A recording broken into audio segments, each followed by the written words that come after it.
Yo, this hot, this the spot, there it is, pod.com. We're interviewing the best comedians, so tune in quick and get your ears receiving them. We talking about life and life to stream right to you, from the microphone right to your home, dude. Side note, this might get embarrassing, but no, don't sweat, yo, cause there it is.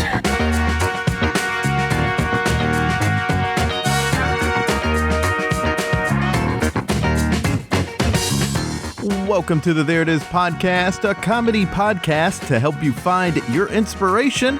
I'm your host, Jason Farr. Let's do this. Thanks so much for joining. We have a great episode today. It's with comedian and producer Abby Holland. One of my favorite talks that I've had on this podcast, so I can't wait for you to hear it. But first, I have to let you know there is a new podcast episode out that I am the guest on. I was thankful to go on Apocalypse, now, with Joanna Van Dyne, and she was really great to talk to. You can listen to that anywhere that you get podcasts, and you can also check out more of what she's doing. You could just head on over to Instagram and follow at Joe Pincushion. And you can also follow the podcast at Apocalypse Podcast Network. So check that episode out.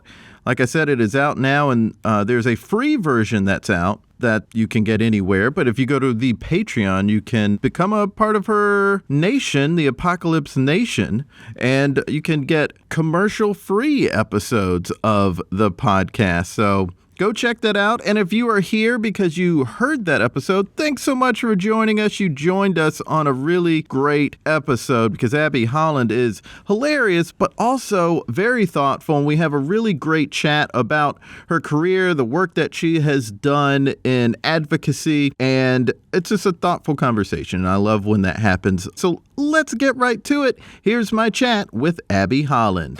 I saw you perform a long time ago and didn't realize that when I asked you to be on the podcast that I had seen you before. But when I was researching, I saw Buzz Off Lucille was one of your big creds, and you're still doing a lot of work with that fantastic crew. Molly Gaby's been on the podcast. Oh, she has? Oh, I didn't know that. Oh my God, Molly's my bestie. Yeah, She's we did wonderful. so much.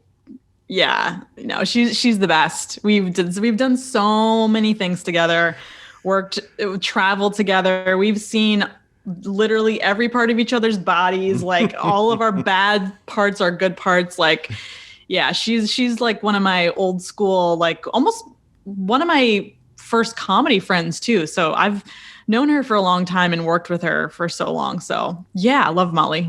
Yeah, we saw you at, I guess it was the Charleston Comedy Festival.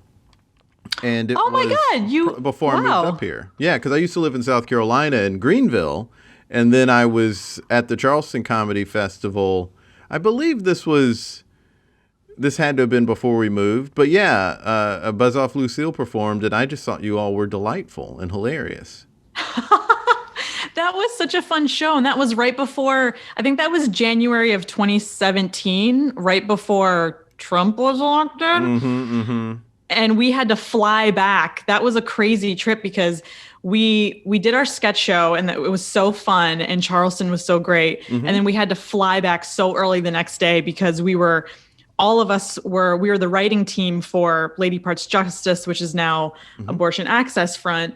And we had to like do all this stuff for the Women's March in New York City. So that was like a crazy time period, but that's so funny that you saw us there. Yeah. That show that we did was a show that I'm really proud of that we did. It was so great. And it was how I ended up, I don't know how, I think somehow I met Molly another way. And maybe it was even right after that show. I talked to probably all of you and said the show was great, but for whatever reason, I saw Molly and Jen separately from immediately after that show, and then that's how I ended up having Molly on the show. But you all were so fun, and that was immediately before we moved to New York, because we moved to New York March 1st of that same year. So it was right before, it was a part of our going away tour was seeing that that fun festival and being a part of that fun festival. Oh my God. Oh, did you perform too? Yes. I did awesome. That's great. Not sketch, but improv. And it was a lot of fun. It was a good time. Always a good time at Theater 99. Oh my God. It's so awesome, especially to perform in like the quote unquote South. I guess you would say, like, you know, it's different when you're doing improv or sketch or any sort of comedy, you know, in New York City. You're performing mainly in front of a liberal audience and you kind of know what you can get away with. And one of the things, especially because we toured a lot too with Lady Price Justice, and we would do comedy and those sketches that we did in Charleston, we would do all over the country. And it was so interesting to get feedback from perspectives from like, you know, Cincinnati, Ohio, somewhere in Tennessee, Charleston, and we're like, oh shit, we didn't even know how the audiences were going to react because we were very heavy-handed in a lot of our political beliefs and stuff. But I will say the audience in Charleston was amazing and awesome. Well, so that's it was, the thing. it was Charleston is one of the progressive cities, one of the most progressive city probably in South Carolina. So I mean, they went blue that election.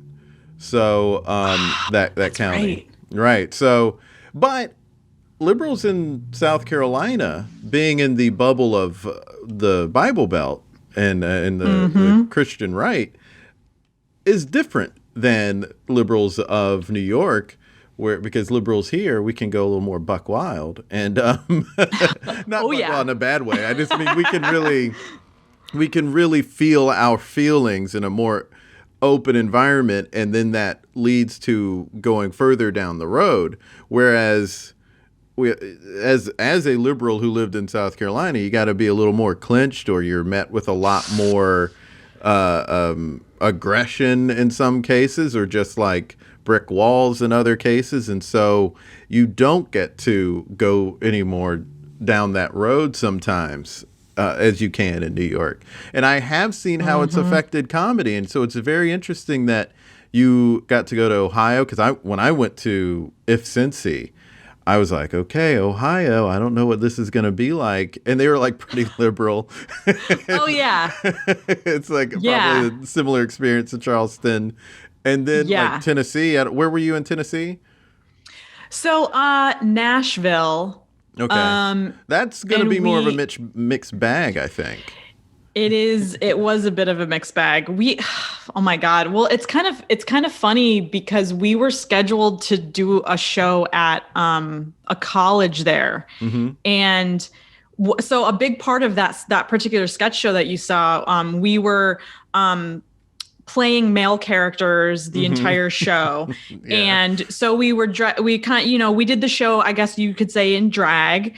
And apparently there had been some sort of scandal or something that happened on campus where for Halloween, I guess some of the guys dressed up as girls or something like that. And something happened with like the trans community or some sort of PC thing. So like last minute, the day before we were supposed to do the show, we got an email from the people, and they're like, yeah, so we can't have you do the show because we are in we're in hot water with the campus right now with politics, this and kind of thing. Yeah. And so we were like, oh, we were really bummed because our show, I think, I don't think it was offensive. We were like talking about political things and like feminism and masculinity and just doing them as these male characters. And I thought we did it justice. I don't think we weren't doing like quote unquote sight gags. Like we weren't dressing as men just to dress as men, right? You know, for it to be like a funny thing. We did it like on purpose because when we originally wrote the show, we weren't like, oh yeah, let's do this as male characters. It kind of like formed in a way to do it like that. Okay. But yeah, it's just, it kind of sucks. So we actually didn't get to perform in Nashville. Oh, wow. But, that's very interesting.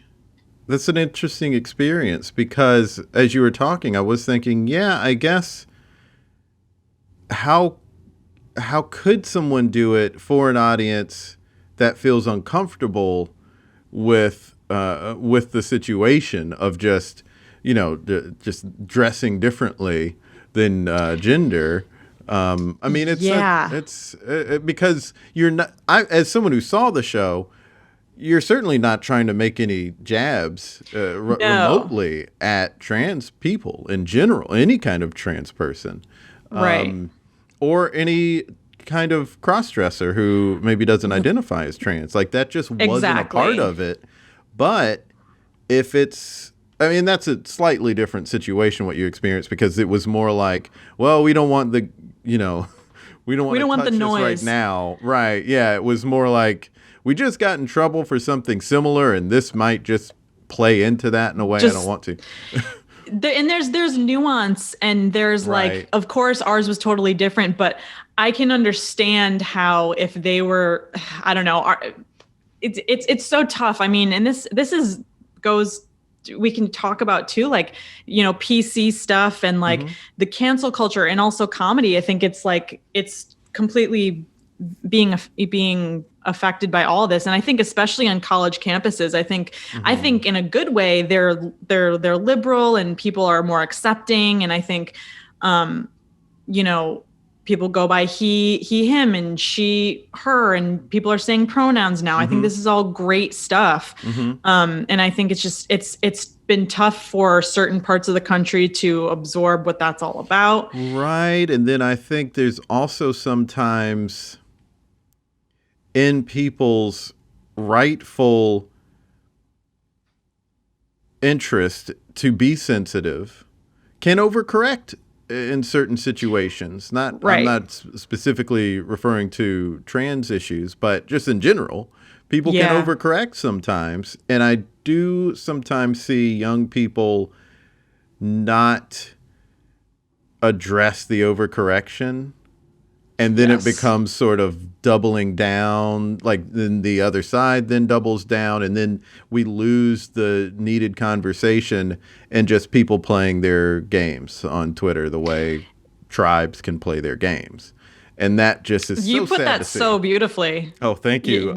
You put that so beautifully. I mean, that's kind of exactly what it is. And I'm a true believer too in discussion and, hey, I'm like a flaming liberal. I worked for like an abortion organization, and but I still think that sometimes this cancel culture or things can get a little bit out of hand. I don't know where the line is. I think we need to have these conversations, and we need to I think we need to let people make mistakes. But I also think that, if someone says something super offensive or insightful of violence or something, of course they need to be called out. So we're in this weird time with that kind of stuff. And also with comedy, it's like you see so many comedians being canceled. I mean, some for sexual assault stuff, but, but as far as speech and stuff, it's like a huge thing right now. It is. It totally is, because we're trying to weave basically there are a lot of aspects to this discussion about cancel culture. A phrase that I kind of hate, but mostly because of the way people use it, right? Like, people say like, well, Harvey Weinstein was canceled. That was the criminal justice system. Working the way it's supposed to. He was canceled by the law. Right. I wouldn't call that canceling so much as being held accountable for criminal acts. And then, like, recently, you have Gina Carano. It was like, oh, I'm being canceled. And it's like, people weren't trying. There was a legitimate discussion that people were trying to have. Let's just go back to the trans stuff, the anti-trans stuff that she said. She was getting into the Twitter game in a very bitter and malicious way. When I saw people saying to her, hey, the only reason people are putting pronouns in their profile is to normalize it for people who are trans, and trans people are putting it in there because they want to be correctly spoken to, the way they desire to be spoken to. And that is a very necessary thing to say. And instead, she just mocked everybody. And she transitioned the narrative. Oh, for lack of a better term, I didn't mean to say transition, but she she sort of forced the narrative to be just the people who were being petty and childish the way people can be on Twitter. Even though the vast majority of people who were saying something to her were not immediately just saying like, Disney, what about this? What about that? Like, she was only responding to that kind of noise of people who weren't trying to have a legitimate conversation. And she was ignoring the vast majority who were just having a normal conversation. And you can't call that canceling. That was people trying to have a discussion. And you can't call it canceling when you go so far so many times and refuse at any point to acknowledge the way other people are living and thinking. And you're also, by the way, being pretty reductive about the Holocaust. And you're also being completely gung-ho for election lies that led to an insurrection where people died. I mean, that's not being canceled. You said things that were legitimately bad here, you know? Like, you can't act like everyone's just being so petty and can't listen to conservative thought. It's like, that's lying about the election? That's conservative thought now? It's It's not small government. Not we should be wise with money. It's we have to lying now. Like, do conservatives really want to align themselves with that sort of thought? I mean, it gets so confusing because there are people who will use the term cancel culture in that way, which is completely disingenuous. And then there's the legitimate use of the term where there are people on Twitter who are just trolls and are just trying to cause a stir and just trying to start a fire, even though they're not actually offended about the thing that they're talking about. And sometimes they're talking about something that should be addressed, and maybe sometimes they're making a mountain out of a molehill. But either way, the intent is just to create a storm just so they can sit back and watch the world burn, you know, or whatever, you know, and that sort of stuff. That's a tactic of a culture that does need to be called out, but we can't apply that to any time someone tries to hold someone accountable. And I just hate the way this discussion plays out online and how people will just reduce it to this one thing or reduce a person to just this one thing when maybe they just made a mistake. You know, it's all amuck right now, and it's so hard. It's murky waters. Just it's such. It's like a little bit of a Wild West. We're in a weird time when it's like, where do we go from here? We're treading water a little bit. And it's and I'll say, now I've had Keisha Zoller on as well as Molly. Love Keisha. Yes, a couple of people who work at the same organization that with you, right? Didn't Keisha also work at Lady Parks Justice? You know, she didn't, but she did. She may have done a few sketches with us. That's what it is. That's the connection. Yeah, I think she may have been in a few sketches or something. Yeah. And there was also a stand-up that I had on who worked with you all, and the name is escape. Oh, it was Joyelle Nicole. Joyelle. Yes. She was just on my podcast last week. Oh, wonderful. She's awesome. She is so great. She's amazing. She's like, talk about like a talented, like spiritual, wonderful, like I worked with her for like 3 years. We traveled together too. Her, Molly and I were like, oh, wow, core Lady Parts Justice people for so long. And we've protested in front of abortion clinics together. We've, you know, had to scream at anti-abortion people who were like screaming at us saying we're baby killers and all that kind of stuff. So yeah, Joyelle's, she's the best. I do want to talk about this and how, since we're talking about how people engage things on Twitter, I have seen how people have twisted sketches or bits you all have done or things that you say online. I've seen Molly be the focal point of a lot of ire on Twitter. And it does... as someone who knows where you all are coming from and agreeing with you and being on the same political spectrum or side of the political spectrum, I notice how annoying it is for me when they twist your words and twist what you're trying to say instead of just having a discussion, right? Yes. I'm curious as to what that experience is like on your end. How do you all even respond when people start taking your message and deliberately taking it out of context and then spreading that? Because a lot of checkmark people have done that on Twitter. Oh my God. And this is specifically with like abortion access front stuff or sketches that we've done. Yes. Well, yes. And I guess I knew it as until you mentioned it as Lady Parts Justice. And I saw it when it was still called Lady Parts Justice.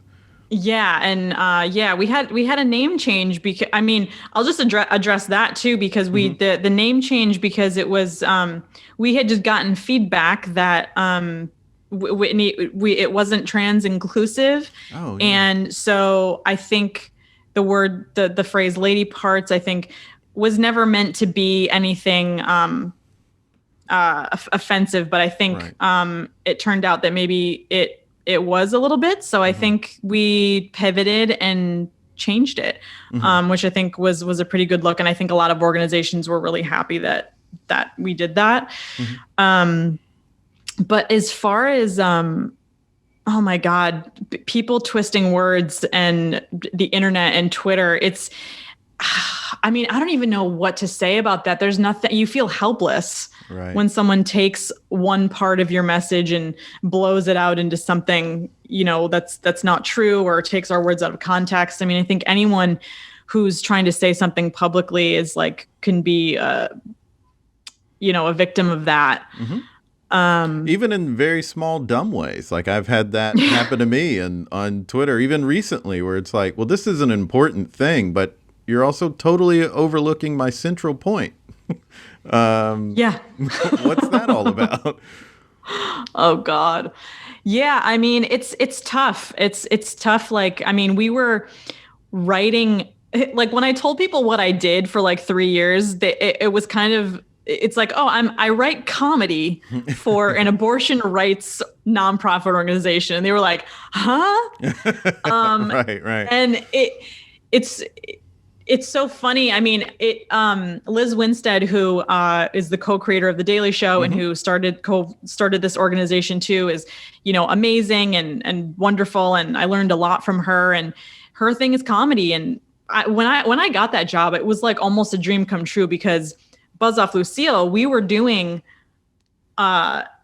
feminist comedy, I guess you could say, at UCB. We had 2 shows run at UCB when it was open. Rest in peace. Oh my God, that's so sad. Oh my God, a whole other podcast about that. Right. But it was almost like a dream job. We had met Liz through the grapevine. We were really interested in abortion rights, and Molly's a doula, an abortion doula, a pregnant, birthing doula. She does all that stuff. So we kind of got connected through her, and then we're like, oh my God, we get to write comedy and be funny about something we actually care about. But that all goes to say that writing comedy and even talking about the topic of abortion it's one of those top 3 topics that I think gets people really riled up emotionally, whether it be if you're for or against or, so when you're putting yourself out there with a topic like that and you're doing it with comedy, I think it can be especially, criticized by the right because they think it's an abomination. That you're even making light. Right. You're making light of it. Right. Yeah. When really what we're doing is using the tactic of comedy to educate people and to normalize, something that we believe is a human right and a bodily autonomy and all of that stuff. Oh my God. And all that stuff. It's I didn't work at an organization for 3 years about abortion. I'm out of my, my element of talking about it because I don't work there anymore. I still, I'm connected with them, but I am now a producer at SiriusXM. But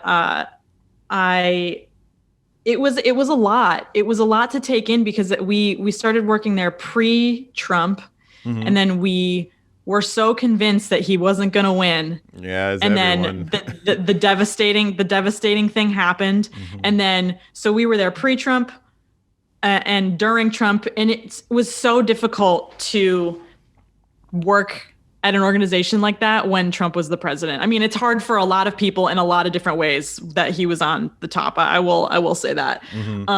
But I think after a while, it got a little overwhelming for me, I will say, having to, take in all of the horrible things that were happening, especially legislation and, state-wise, the chipping down of people's rights, not only for abortion rights, but for all types of Americans.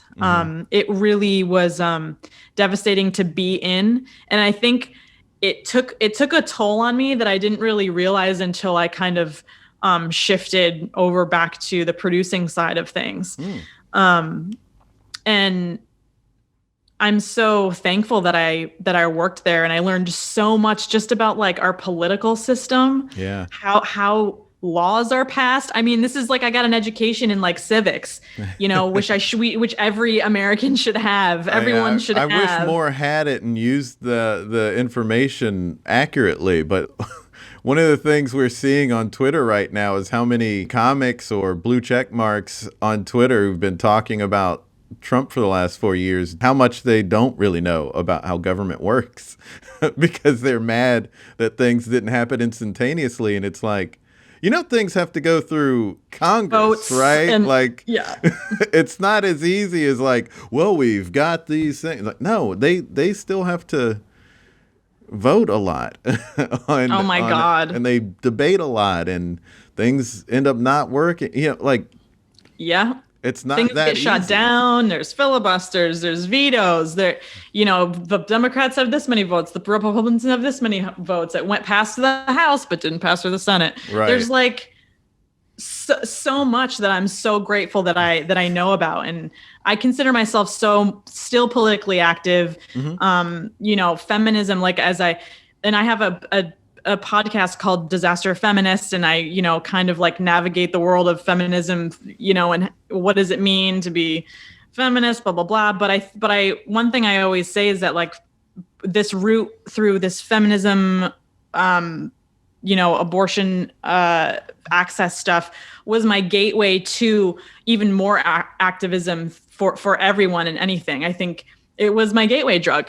And, and it's great. Like I think we should all support each other. Everyone who's being, I don't want to say persecuted, but you know what I mean? People who have been like shut down by that past administration and who have been treated poorly and treated unfairly. It was just kind of my way into like wanting to join all of the groups. Right. I don't know how much you anticipated that happening when you started comedy, but it sounds like you weren't necessarily expecting to get that education when you started. But I wasn't. I really wasn't. I honestly didn't really, like I said, I didn't have I had one government class in high school. I wasn't really interested in politics. I think in college I went to an anti-Bush rally one time. I'm like going down memory lane. Holy crap. I moved to New York like 13 years ago, wanting to quote unquote do comedy. And, I think I had always been a person who would want to like stick up for people who had been like bullied or something like that. But that didn't really meld together until I started working at Lady Press Justice. Oh, that's interesting. Because within your credits, you have a ton of credits like VH1, MTV, Comedy Central. You've been on all these things. You moved here 13 years ago to do comedy. Well, look, sounds like you did. It sounds like that. Check that off in a pretty big way, getting all those credits. Yeah, I mean, I kind of like took I was like simultaneously doing two things. I moved to the city and like I knew two things. I wanted to work in TV and I wanted to take classes at Upright Citizens Brigade. That was like, I want to do these two things. And I immediately moved here, signed up for a sketch class, and I got a job at VH1 and I worked at Best Week Ever, and that's how I know Cassie St. Ange. St. Ange, yeah. So I worked with her. I was like an intern, then a PA at Best Week Ever, like in its heyday. And I was like, I felt like I had hit the jackpot. I was like, oh my God, like Paul F. Tompkins, John Mulaney, Jessica St. Clair, Donald Logue. Was he ever in? I don't know. I love the 80s. He did more of those. Oh, yes. The same, like they were on our floor. And, all of these amazing people were there. And, I liked the production end of stuff, but I also wanted to do writing and performing. So I kept doing sketch and improv, meeting people like Molly Gaby and Joyelle and, doing that route, but while simultaneously having this like production job at VH1. And so I was like kind of, juggling these two on air, off air, or on stage, behind, off stage kind of like personas. And, I was lucky because I had a job and, it was at a cool place and, we would have comedians come in all the time in VH1 and do all these like, talking head shows.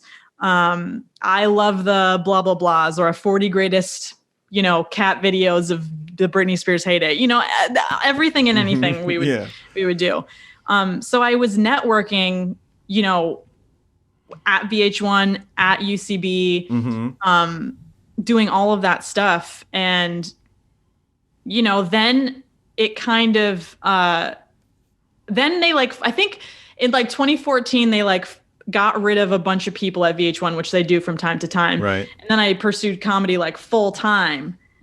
And I did a web series, I did a solo show at SoloCom at the Pit, musical improv. You just try to do like everything that you can. Yeah. Magnet.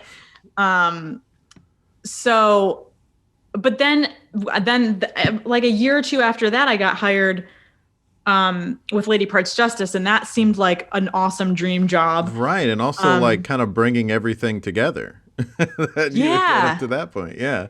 Yeah, I could use my producing skills and my writing skills and performing skills all together for like a greater good. It was really awesome, and that was, I guess a surprise bonus that happened when I started comedy. I think I had always wanted to make a difference in the world, I guess you could say, but I didn't know if I think I could have done it through comedy, but I guess I learned that it was possible through people like Liz Winstead and people, like even Sarah Silverman and people who, push the envelope and are politically, Jon Stewart, all of these people. So I feel lucky that I was able to have that experience. Yeah. Yeah, and you were there, you were at all these places at interesting times. Like Best Week Ever, like you said, was at its heyday. I still see this video that probably happened at the time you were there, which was when Chocolate Rain, remember that Tazon Day? Yes! Chocolate Rain and... Chocolate rain, some stay dry and others feel the pain. Chocolate rain, a baby born will die before the sin. Sherrod Small and John Mayer did that song. That I just saw that the other day because it's still like viral. Chocolate rain from the sewer. Okay, I can feel that. To the plumbing. Okay. Chocolate rain! You don't know this rain falling down on me. I was there when they made that. I was a PA. Oh my God, Sherrod Small is so funny. I remember because in that office, it was so funny because it's everyone like on their computers, like looking, and Twitter wasn't even like invented yet or was about to be invented. Right. People were scouring the internet, looking for funny things that happened. We were watch TV shows all day. And my connection now, so I work at the Michelle Collins show at SiriusXM, and she worked there as well as a writer for the website. So people like her so funny, so smart, would scour the internet to find these like funny videos, including Chocolate Rain. And I believe we got the guy, didn't we? Probably. Did we get him? I'm sure. Did he have like a low voice? I'm like, okay. He was on something. I just don't remember now what he was on, but it had to have been. Summer break. Good God, how many chapters will he make? Yeah, I remember like them filming it. I don't think I was at the shoot, but I was in the office, and I remember that like episode airing and it being one of the funniest things that like our writers had come up with. And Sherrod is so funny and such a nice guy too. He was always so nice to everybody. And cool. Yeah, I like Sherrod a lot. That's cool. Oh man, memories. So funny. Like all those experiences I had, like observing, like a lot of like as a PA, I had to transcribe hilarious Nick Kroll. Oh my God, Nick Kroll and John Mulaney would be like so funny. I would have to transcribe like all of these interviews, and I would be dying laughing transcribing. I would sit in on interviews. I really got like an education in like, I don't know, how people are funny, you know, rhythm, all that kind of stuff. And I knew I had some sort of a natural ability, and I, of course, had moved to New York to pursue it. But what a dream it was to be able to like watch these people who have gone on to do so many amazing, hilarious, smart things in comedy, and have been able to like see them like raw doing it early in their career. Yeah. I mean, like, all of them just about are such big names now. Like Paul F. Tompkins, that was when he was becoming a big name, and that was like how everyone was introduced to John Mulaney. And now you see how great he is. And as he walks past me, I hear him go, "No, I can't meet right now. I'm way uptown." And then he looked at me and he winked and he kept walking.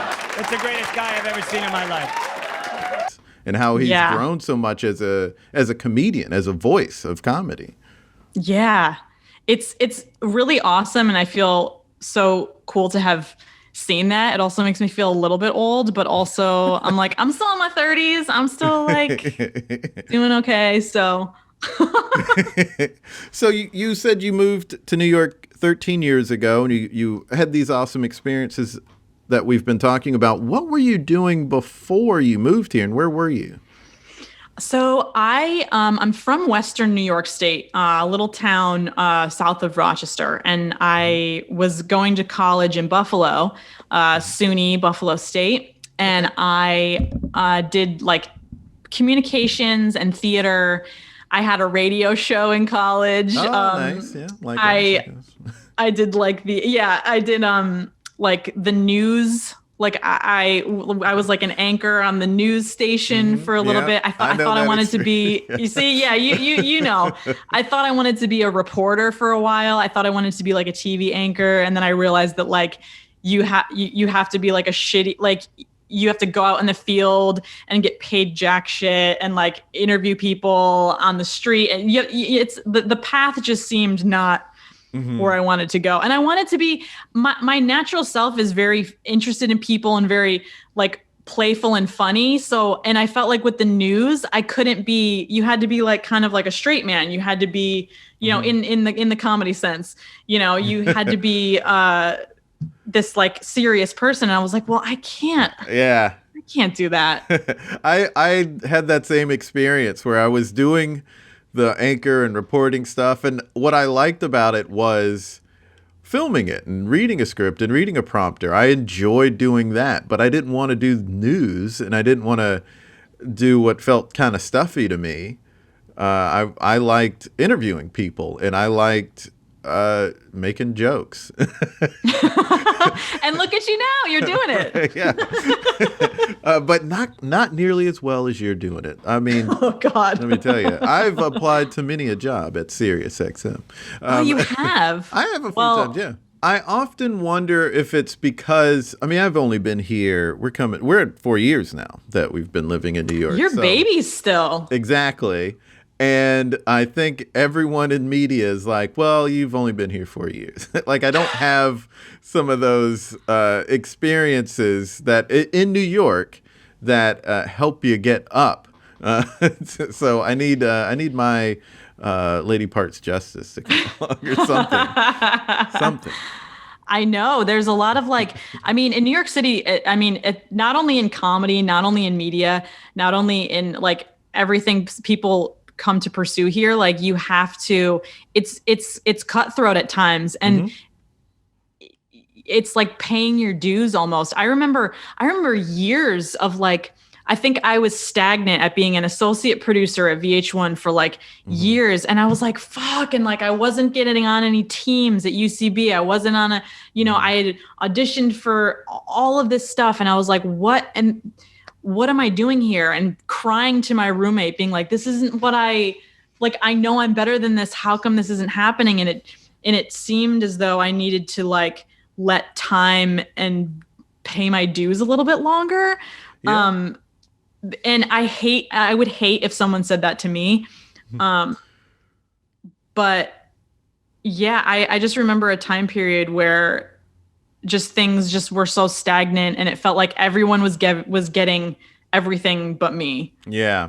Getting on this and this and this and this and this. But then the tide started to turn a little bit. And then it's like, had a running show at UCB, was on a musical megawatt at the Magnet, and Friday night shows with Dagger Musical Improv at the Pit every Friday night.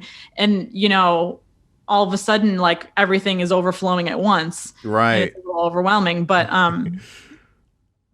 don't know where I was getting at, but basically like if you keep going, I think you will start to see the tides turn a little bit for yourself too. I've seen some tides coming and stuff, so that's been good. And it's all, everyone's experience is so different. Even if we're talking about people with the same job, it's everyone's experience getting there is so different that there isn't really a path you can choose that will for sure get you down there, because you can go down that path and it'll be something completely different that does it for you, and it's God, random and bizarre. Yeah, and honestly, it is a lot of networking too. I think a lot of the jobs that I have gotten, and I know it's like a classic thing, but honestly, I have known someone, or I had reached out to someone like on a limb to be like, hey, do you happen to know this? Or when I applied for this job, I reached out to someone I knew who worked at the Howard Stern show. And she forwarded my stuff to the people that were hiring. And, it is a networking kind of a city. And I mean, all this to say, like, now we're in a pandemic and the world has changed and all that stuff. I mean, it's, I don't know what I would have done. Like, I think about this all the time. If I had only been in New York like yourself for 4 years or 3 years, if I had been at that stagnant point in my career and the pandemic hit, I would be in a totally different place right now. Oh yeah, I mean we're looking at a few years of a long-term bouncing back. The bounce is going to last a few years before we get to back.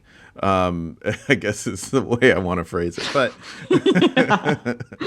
but yeah, it's gonna take some time, because some things are just they're really trying to get rolling big time, but there's so much uncertainty that it may help in the short term, but in long term, who knows? Oh God. Whew. Yeah. We'll get there. It's just a matter of when. It's just a matter of when. Will it be 2024? I hope sooner. But yeah, I try to stay positive. Me too. Yeah. Me too.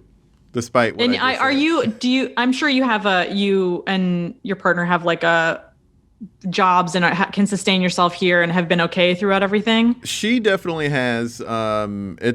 We're coming up on a year of her being quarantined. Just hasn't gone into the office. But she got to keep her job, and that's been a real blessing for us. I got to shoot something that I can't name yet.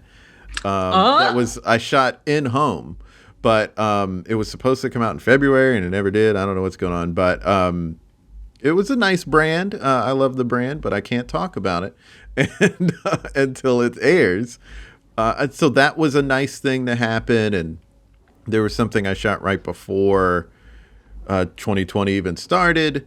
That was a nice thing that just is on Disney Plus now. And I mentioned it recently on the, I guess last week on the podcast, about just this show called The Big Fib. It's like a kid game show. Oh, fun. And so I got to do stuff like that. And there've been some, there've been some small things, but I felt like a lot of the traction that I got here was in comedy, particularly improv, and some acting stuff. But I mean, all that dried up. So it's really, I mean, I'm sure I think I was reading you did a lot of stuff at the Magnet. I'm sure you did stuff at all the theaters too. Actually, no, I've only been to the Magnet. We got here 4 years ago, almost to the day, and immediately started taking classes at Magnet, and just went through the curriculum, and I'm on Sweetheart there, been on there years now, which doesn't seem right.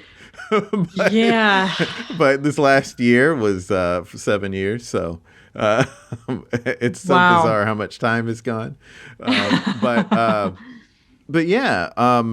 So I just fell in love with the Magnet before moving up here, and so they're the best. They're the nicest people. I will say, like, I've been involved in all of the theaters, like performing and knowing a lot of all the people involved in them, and the people at the Magnet were always so genuine, so like just like nice people. I loved doing stuff with that theater. I first fell in love with Magnet because of what I was seeing on stage at a festival, and then I met people, and then moved up here and became a part of the community, and then then it was falling in love with just the people, because the people are so wonderful, and there isn't, I just love it, and didn't feel for a while I was like, yeah, maybe I'll take a class at UCB just to, I don't know, try a different style that I'm not really strong at. But the more time has gone on, the more I've been like, Magnet was the right choice for me, and I'm just going to stick with Magnet.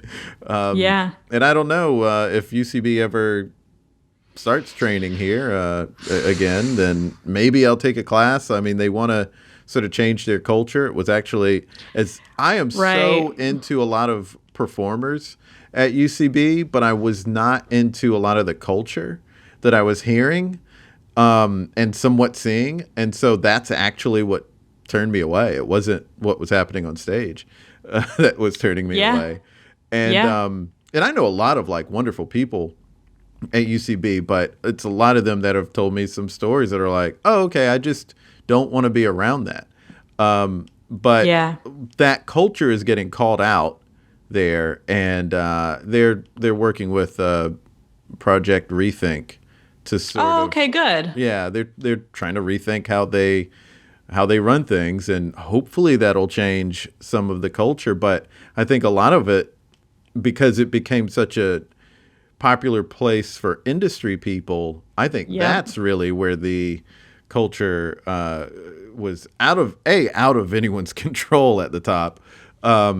And B, the fault of certain people who were there to be cutthroat, and thinking that if they get that on their resume and they get on a team, then they can get somewhere. Then they find out that that's not necessarily how it works. And then they get bitter, and then they get mean to people.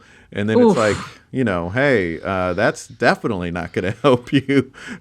Yeah. Well, it's a good thing that you mentioned that. I think, like, because as I was just thinking about how in my stagnant time, when I felt like, you can feel really competitive, and I could sense myself at times being like, well, why did they get it? Why did they get it? That sort of thing. And that is so toxic. Especially in such a highly competitive thing. And I know, there's more things that I used to be with, like race and stuff that was going on that you're speaking of. But I guess I wanted to say that,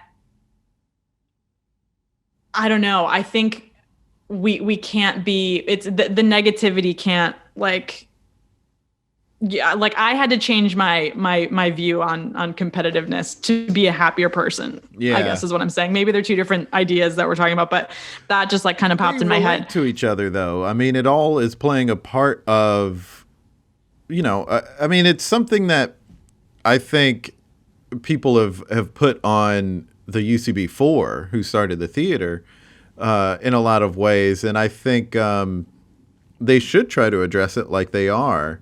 But I do think that part of what needs to be addressed, and this kind of goes back to what we were talking about earlier about how people can play games on Twitter in communities where people are trying to are only there because they're trying to get ahead. They can play a lot of games too, and we can't just put it on Amy Poehler. We also have to put it on the people who are doing things. Obviously, if it's a teacher, then yes, that's the responsibility of the UCB4. But if it's students, I don't know how the UCB4 could call that out easily when there are millions of students. There's so many students. At some point, people have to have personal responsibility for what's going on. And if they are contributing in some way to the overall negativity, then they should get checked on that, and they should check themselves. And so it's one of those sort of situations where, okay, can everyone who contributed to this acknowledge their little bit of responsibility and respond to it and change? But also, it's not easy. Like there are going to be some unknown things that are going to come your way, and you're not going to be prepared to handle them. And so you're going to handle them imperfectly. And then people are going to complain that you're not perfect. And it's like, you're missing the point here, people. I don't know how we're going to get out of this tailspin of this, back and forth of that swing, kind of like full circle of what we were talking about in the beginning, I don't know how it's still muddy waters here. Right. And it goes back to like, I mean, I'm not trying to say everything is Trump's fault, but I do think he created an atmosphere. He created an atmosphere that brought the worst out of all of us, even in things that had nothing to do with politics.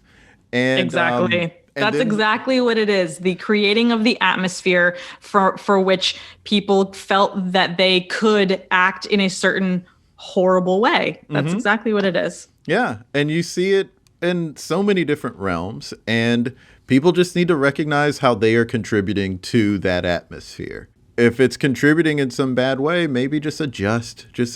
Let's extend some grace to people who aren't being malicious. Yeah. Let's forgive the forgivable, but we got to reserve our energy for the times when people are being intentionally malicious. Yes. For when it's really like, ooh, really bad. Yeah.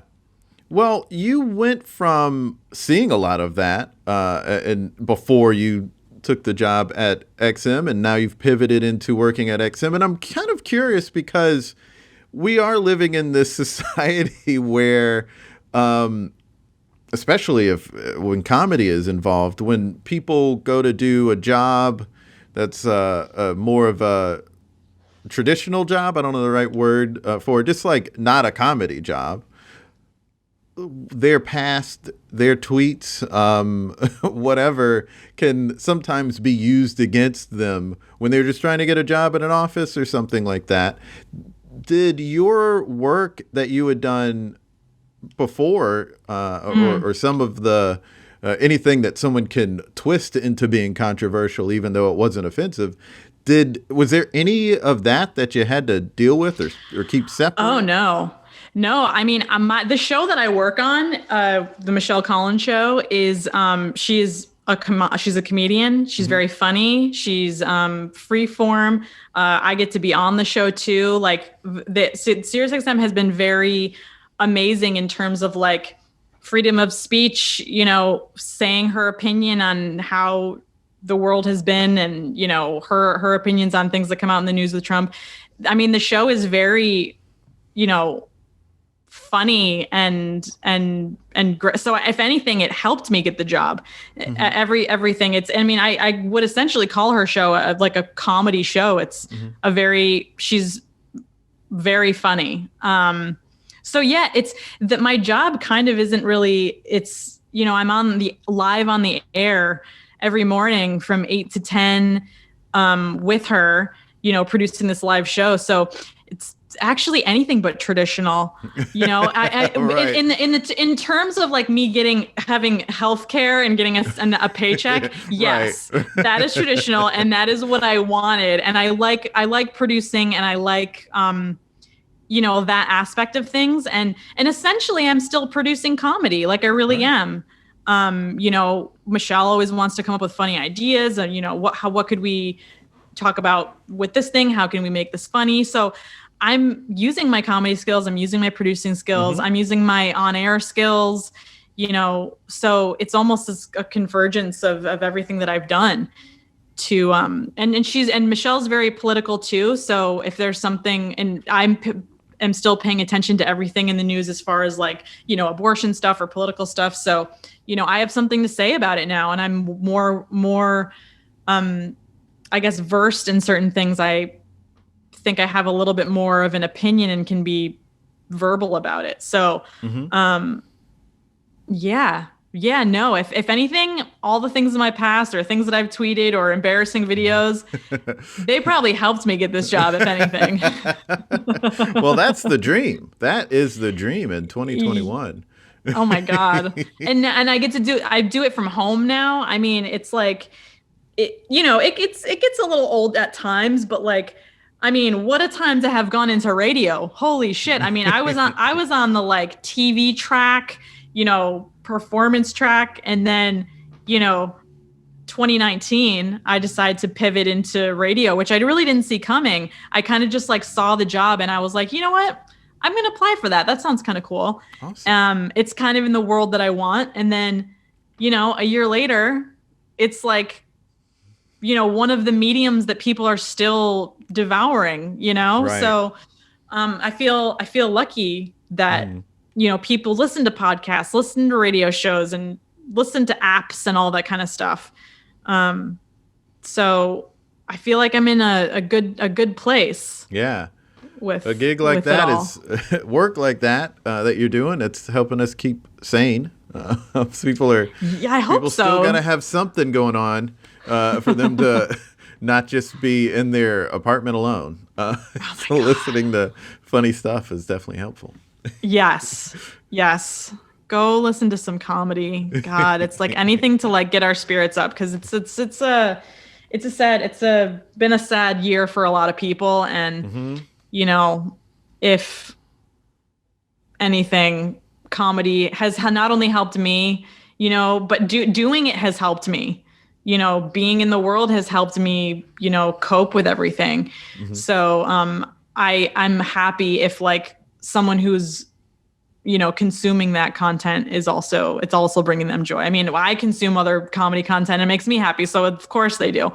I've been up since like 5 a.m. So I'm so sorry if I'm like about to ask, working 8 to 10, does that mean getting up at 5 a.m.?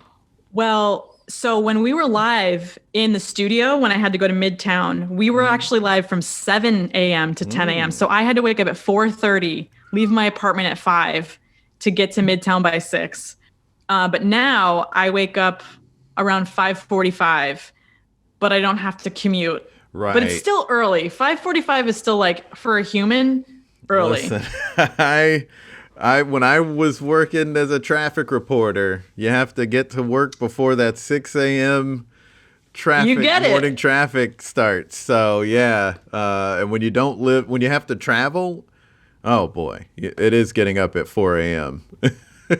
I never at 5 and stuff like that.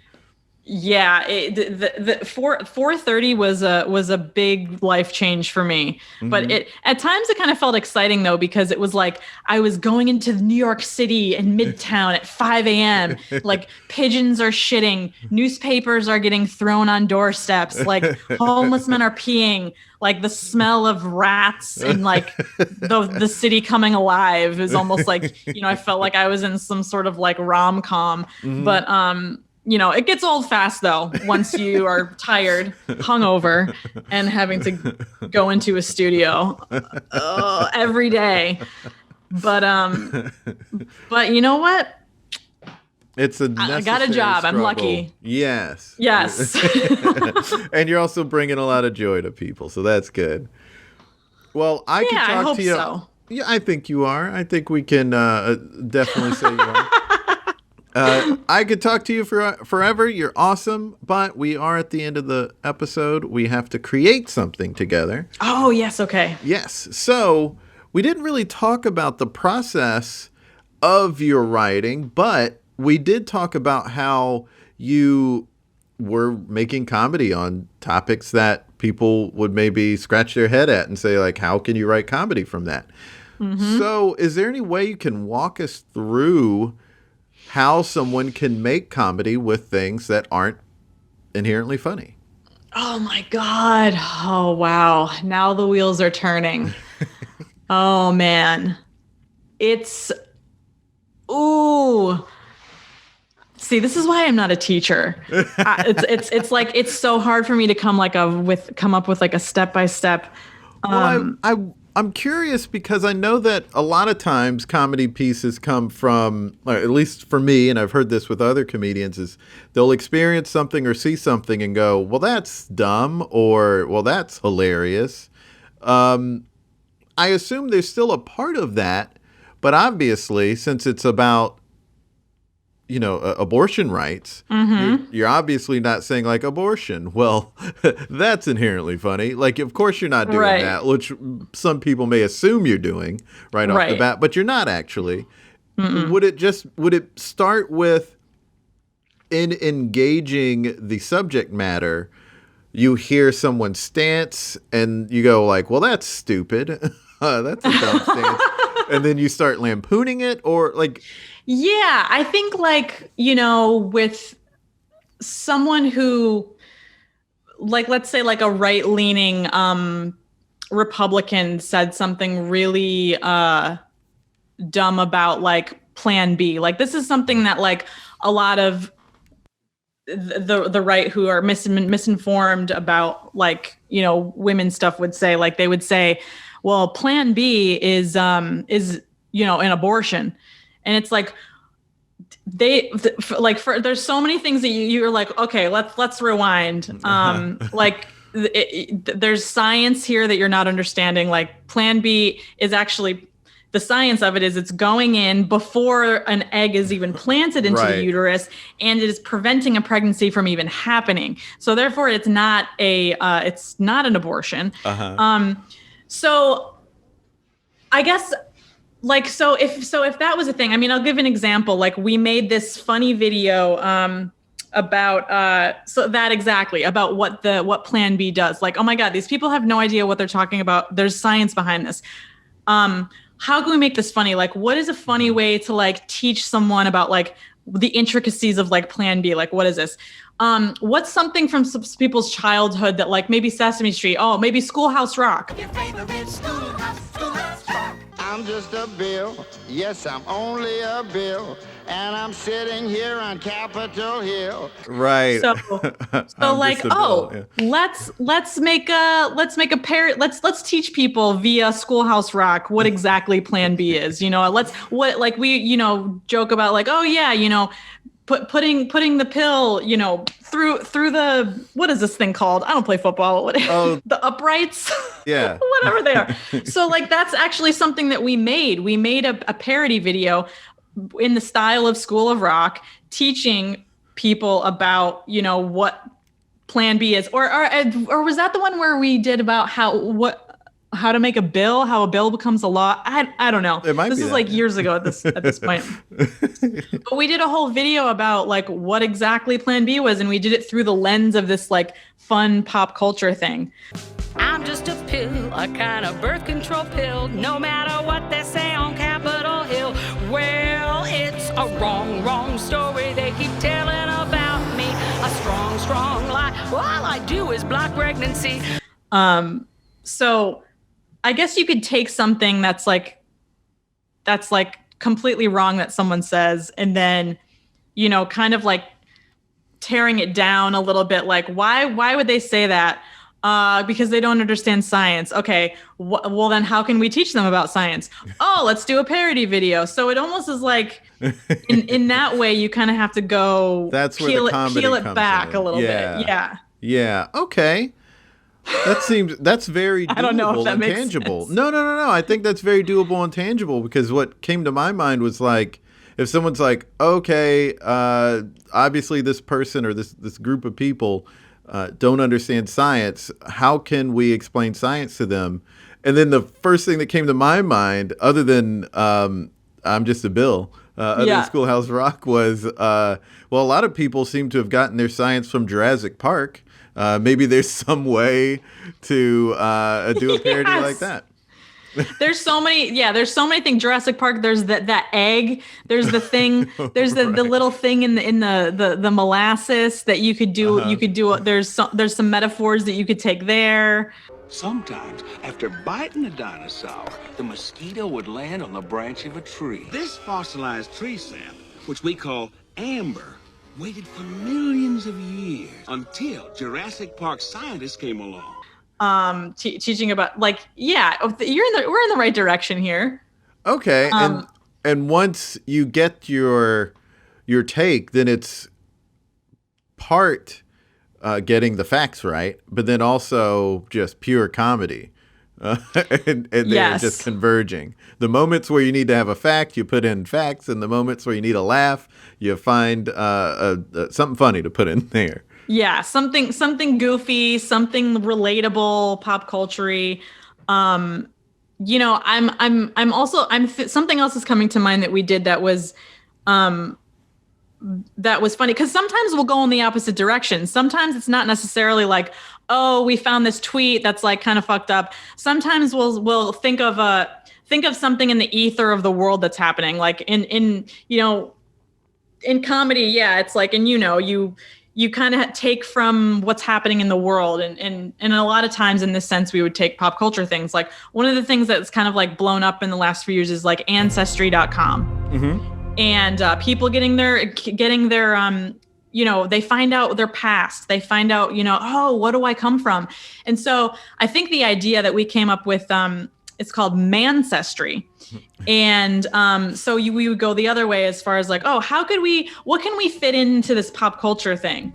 What if we took someone who thought they were a Republican all these years, and it actually turns out they're a white supremacist. Like, so we've come at it from both directions. That's funny. Well, there it is. Abby, thank you so much for being on the podcast.